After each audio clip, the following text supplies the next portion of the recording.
Good morning, my dear student. Today we start a new topic of the math, chapter number 2, inverse trigonometry.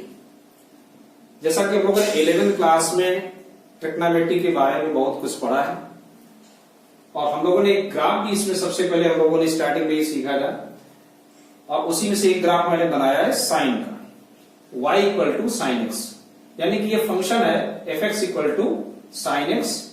और हम देख रहे हैं कि जैसे जो हमने टेबल सीखी है उसके अकॉर्डिंग टू कि अगर हमारा एंगल 0 है तो उसके रेंज क्या आती है 0, 30 है तो 1/2, 40 है तो 1/2 एंड 60 है तो √3/2 एंड 90 देन 1।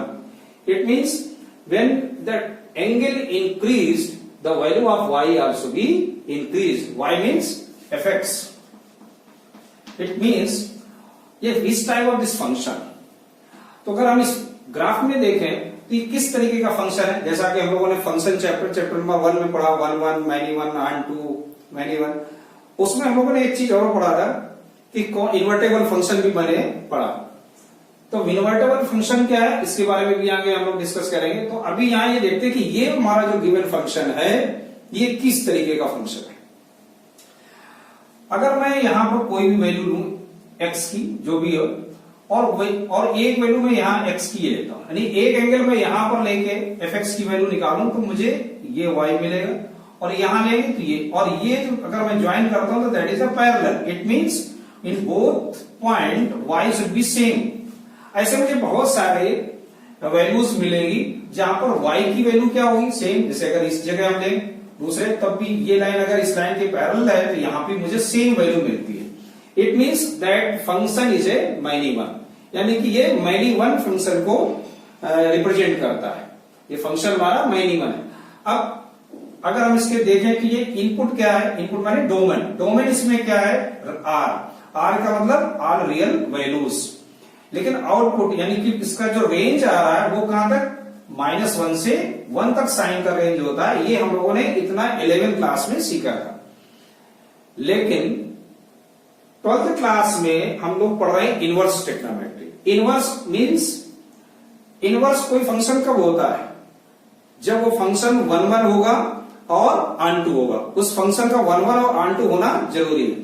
अब 1 1 और ऑन टू के लिए कंडीशन देखते हैं, लेकिन ये हमारा जो ग्राफ है ये 1 1 और ऑन टू नहीं है।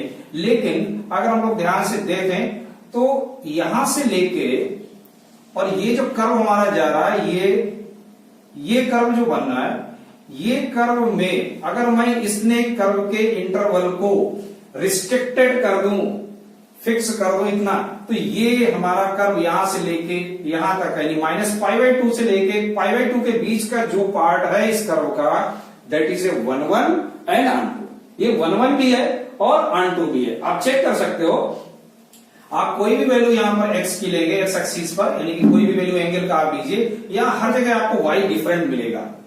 यहां पर आप लेंगे तो हर एक जगह y डिफरेंट मिलेगा। लेकिन जैसे हम लोग इस साइड निकलेंगे y में फिर से सेम वैल्यू मिलने लगेगी। तो हम लोगों ने क्या किया रिस्ट्रिक्टेड कर दिया यहां से, यानी -π/2 से π/2 के बीच में जो हमारा कर्व है उसको अगर हम रिस्ट्रिक्टेड कर दें, बाउंडेड कर दें, then it is a 1 1 and on to.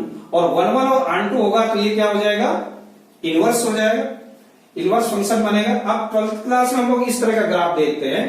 अब यहां चेंज हो गया, यहां x एक्सिस पर क्या चला गया इसका डोमेन आ गया। अभी यहां डोमेन क्या था हमारे रियल थे r, अब ये डोमेन क्या हो गया चेंज हो गया। भाई इनवर्स है क्या, इंटरचेंज होगा, डोमेन क्या हो गया रेंज हो गया, रेंज क्या हो गई डोमेन हो गया, तो इनवर्स बन जाएगा। इस ग्राफ में अगर हम देखें तो हमारा रिस्ट्रिक्टेड क्या है, ये हमारी जो रेंज थी वो क्या हो गई, यहां पे रेंज थी -1 और 1, तो यहां पर इस फंक्शन में हमारे लिए क्या हो गया -1 और 1 क्या हो गया डोमेन हो गया। अब देखिए ध्यान से कि ये कर्व इस तरह जा रहा है, यानी -1 से 1 के बीच में जो भी वैल्यू मिलेगी वो क्या होगी, उसका जो इंटरवल होगा वो क्या होगा 1 1 और ऑन टू को रिप्रेजेंट करेगा। It means that function is a, अब इसका अगर हम फंक्शन बनाएं तो क्या बनेगा cos inverse x equal to y, यानी x मैंने क्यों लिखा है यहां पे क्योंकि ये x एक्सिस और x क्या है यहां पर डोमेन है। तो y किसमें बिलोंग कर रहा है, y बिलोंग्स टू किसमें -π/2 से π/2 के बीच में ही होना चाहिए। अगर y -π/2 और पाई बाई 2 के बीच में नहीं आता है तो वो 1 1 और ऑन टू नहीं होगा। तो 1 1 और ऑन टू के लिए कंडीशन है कि इस ग्राफ को यहां से लेके यहां तक के कर्व ये हमारा जो है ना ये 1 1 और ऑन टू को रिप्रेजेंट करता है। फिर आगे हम बढ़ते हैं, अगर मैं यहां से ले लूं ये कर्व और ये यहां से यहां तक आता है, it means y belongs to pi by 2 से -3 पाई बाई -π/2 से -3 π/2 तक। तो ये भी आ सकता है। अगर मैं ऊपर जाऊं तो यहां पर अगर हम देखें तो ये भी है y बिलोंग्स टू π/2 टू 3 π/2। तो ऐसे हम देखेंगे तो इनफाइनाइट ऐसे इस तरह चलते चले जाएंगे, बहुत सारे हमको इस तरह से इसके इंटरवल मिलेंगे और सभी पर ये क्या फंक्शन बनता चला जाएगा, इनवर्स बनेगा। लेकिन ये बस ये रिस्ट्रिक्टेड है, इसी के बीच में रहेगा। Now, so we take this value only. This is a principal value. So inverse value y inverse, that is a restricted. So cos inverse such that -1 to 1 tends to -π/2 to π/2. This is a standard value. Standard range is a -π/2 से π/2 है। इसका जो domain है वो -1 से 1 है। तो इस तरीके से हम लोग देख रहे हैं कि साइन इनवर्स का फंक्शन है, और ऐसे ही हम लोग कॉस इनवर्स का भी देखेंगे। So pause the video and note it down. Now come to next trigonometry function y equal to cos x यानी fx equal to cos x को हम लेंगे तो cos x का कुछ इस तरह से ग्राफ बनता है। cos में क्या है, साइन से उल्टा है। इसमें जैसे जैसे हम एंगल की वैल्यू को बढ़ाएंगे, इसका जैसे जैसे डोमेन को हम इंक्रीज करेंगे, इसकी रेंज क्या होगी, कम होने लगती है, यानी ये डिसेंडिंग ऑर्डर में जाता है। साइन हमारा इंक्रीजिंग ऑर्डर में रहता है और ये हमारा डिसेंडिंग ऑर्डर में रहता है। ये फंक्शन भी हमारा ना तो 1 1 है और ना ही ऑन टू है। इसमें भी वही सेम प्रोसेस कि x की बहुत सारी ऐसी वैल्यू मिल जाएंगी जिन पर y हमको सेम मिलेगा। तो ये इसके लिए डोमेन क्या है, y है, सॉरी डोमेन क्या है, इसका रियल नंबर है, और इसका जो रेंज है वो -1 से 1 के बीच में ही, ये देख रहे हैं लोग ऐसे, ये -1 और 1 के बीच में रहता है। तो ये हम लोगों ने 11th क्लास में सीखा। अगर हम 12th क्लास में आते हैं तो हमें पढ़ना क्या, cos inverse x। cos inverse x equal to y and x belongs to -1 to 1। अब यहां पर जो इसका रेंज था अब वो यहां पर डोमेन हो गया, इनवर्स में इसका ये डोमेन हो गया। लेकिन 0 to पाई यहां तो r था, लेकिन यहां 0 to पाई होगा। जरा इसको चेक करते हैं, फिर से इस फिगर में देखते हैं कि अगर ध्यान से अगर देखें तो ये अगर कहां से कहां तक ये 1 1 और ऑन टू को रिप्रेजेंट करता है। तो अगर नोटिस करोगे तो ये 0 से लेके ये पाई तक, अगर इतने कर्व को, अगर इस कर्व को हम लोग रिस्ट्रिक्टेड कर दें, इस कर्व को अगर रिस्ट्रिक्टेड कर दें, बाउंडेड कर दें, तो ये जो कर्व है that curve is a 1 1 and onto, that curve is a 1 1 and onto. ऐसे यहां से लेके और यहां तक के अगर कर्व को हम लोग बाउंडेड कर दें तो that part also be 1 1 and onto. Similarly in this side अगर हम लोग यहां से लेके इस कर्व को बाउंडेड कर दे, यहां से लेके यहां तक, so that is also be 1 1 and onto. तो अगर 1 1 और ऑन टू है तो फंक्शन कैसा हो जाएगा, हमारा इनवर्स हो जाएगा। तो अब 12th क्लास में फिगर ये चेंज हो गया इनवर्स का, कि यहां पे इसका जो x है वो -1 से 1 है। तो फिगर कहां से कहां तक जाएगा, ये हमने यहां से लिया, इसका जो रेंज है वो यहां से यहां तक, इतना अगर कर्व को हम बाउंडेड करें तो मुझे इनवर्स मिलता है। तो यहां पे भी इसका y बिलोंग्स टू क्या आएगा, 0 to पाई। तो मुझे ये ध्यान रखना होगा, दैट इज वेरी सिंपल, समझ में आ गया होगा, कोई इतना इसमें कॉम्प्लिकेशन नहीं है। So cos inverse x equal to y, x का है इसका domain -1 to 1 and y belongs to 0 to pi. हम लोग थोड़ा एग्जाम्पल करेंगे और अच्छे से क्लियर हो जाएगा। So similarly you can solve tan theta, sec theta, cosec theta and sec theta के भी हम लोग इसी तरह से इनवर्स निकाल सकते हैं। So please pause the video and note it down.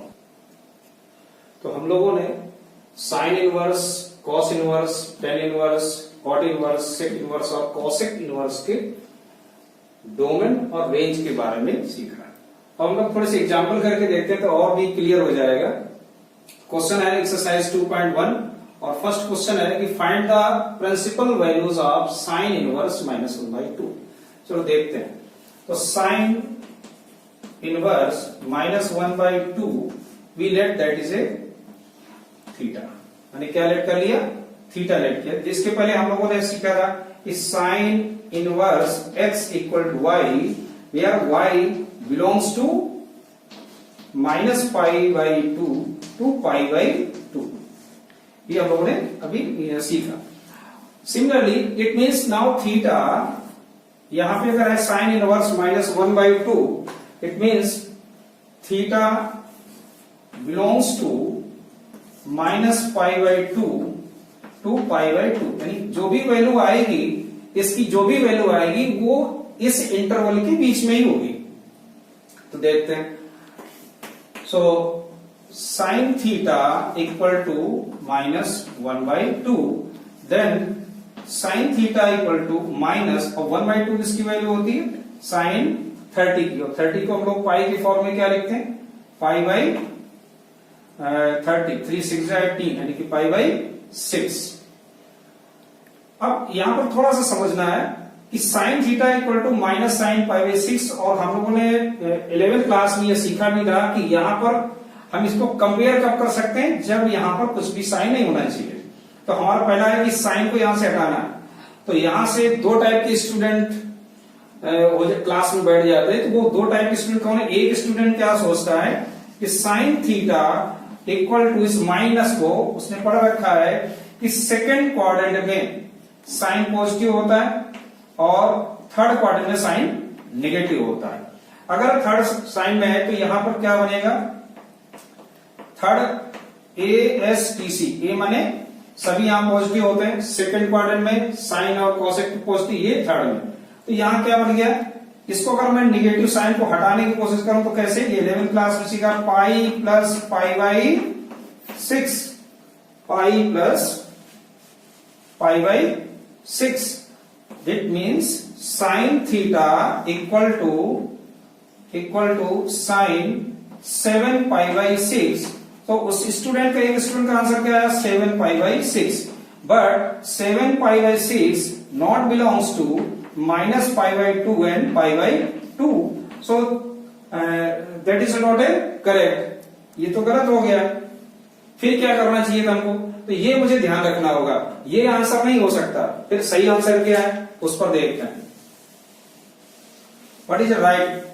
So now we can write minus like this, sine -π/6, हम लोग इसको ऐसे लिख सकते हैं।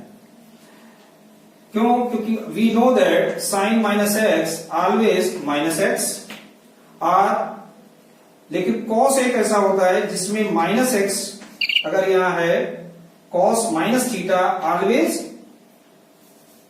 Minus sine x, sorry, and cos minus theta या cos -x equal to cos x।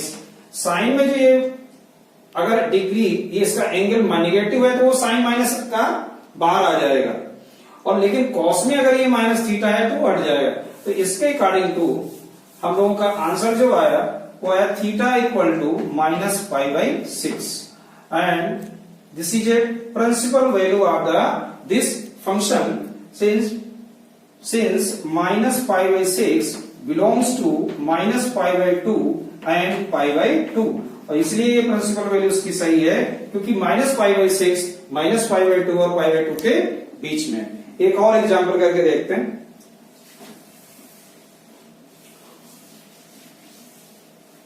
अब हम लोग लिखते हैं cos के लिए, cos इनवर्स -1/2, तो सेम यही, इसको हम लोग लेट कर लेते हैं क्या कि cos inverse -1/2 equal to theta, लेकिन इसकी जो रेंज होगी वो क्या है, 0 to π है। इट मींस थीटा किसमें बिलोंग करेगा, वो 0 से π के बीच में बिलोंग करेगा। सो cos थीटा इक्वल टू क्या आएगा, -1/2 आएगा, और cos थीटा अगर -1/2 है तो 1/2 cos में किसकी वैल्यू होती है, cos 60 डिग्री की। 60 का मतलब हो गया cos π/3, cos π/3 that is 60 degree. अब ये साइन की तरह तो ये माइनस यहां नहीं जा सकता, तो इसके लिए फिर से मुझे वही, ये किस क्वाड्रेंट में, सेकंड क्वाड्रेंट में कॉस नेगेटिव होता है।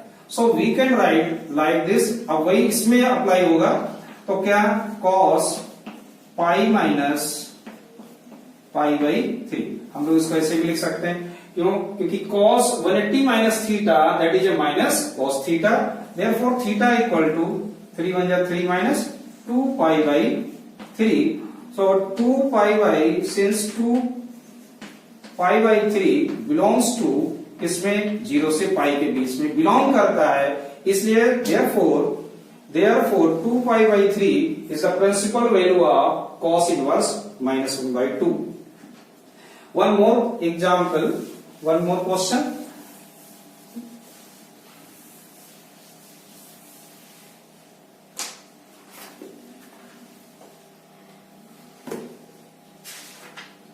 Come to question number 11. You see, 11 number question क्या कह रहा है? ये tan inverse 1 plus cos inverse minus 1 by 2 plus sin inverse minus 1 by 2. So find the value. इसकी वैल्यू हमको बतानी है, इसकी वैल्यू क्या होगी। तो दैट इज वेरी सिंपल, एक एक करके हम अलग अलग सॉल्व करेंगे और फिर देखते हैं कि प्रिंसिपल वैल्यू हम लोग पता कर लेंगे और देखते हैं क्या आएगा। So we let tan inverse 1 equal to theta, tan inverse 1 equal to theta, but theta belongs to, 10 में क्या है, इसकी इमेज, इसकी जो रेंज है वो है माइनस पाई बाई 2 से पाई बाई 2, यानी कि थीटा किस में आना चाहिए, इसी के बीच में आना चाहिए। So now tan theta equal to 1, therefore tan theta equal to, that is a pi by 4, therefore theta equal to pi by 4, since pi by 4 belongs to, किसमें बिलोंग कर रहा है, माइनस पाई बाई 2, एंड ये इसमें exist है, ये pi by 4 इसमें exist है, therefore pi by 4 that is a value of tan inverse 1। और cos inverse 1 की अभी हम लोगों ने जस्ट वैल्यू निकाली, cos inverse माइनस 1 बाई 2 की वैल्यू क्या थी, 2 पाई बाई 3 थी, और हम लोगों ने अभी निकाली साइन इनवर्स माइनस 1 बाई 2 की वैल्यू क्या आई, वो कितनी वैल्यू निकाली थी हम लोगों ने, pi by minus pi by 6। ये तो साइन इनवर्स माइनस 1 बाई 2 की वैल्यू माइनस पाई बाई 6। तो क्या करना होगा, इसको सॉल्व कर लेंगे हम लोग, कैसे,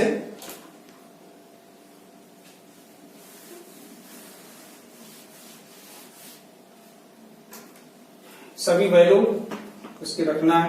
tan इनवर्स 1 की वैल्यू क्या है, tan इनवर्स 1 की वैल्यू पाई बाई 4 है, cos की value plus minus pi by 6, then LCM is 12, 4 3 जा 12, और 3 4 जा 4 2 जा 8 पाई, माइनस 6 2 जा 12, that is a 2 pi, so that is equal to 8 or 3 11, 11 minus 2 that is a 9, so 9 pi upon 12, 3 3 ja 9, 3 4 ja 12, so what is the answer, 3 pi by 4, so that is a answer of this question.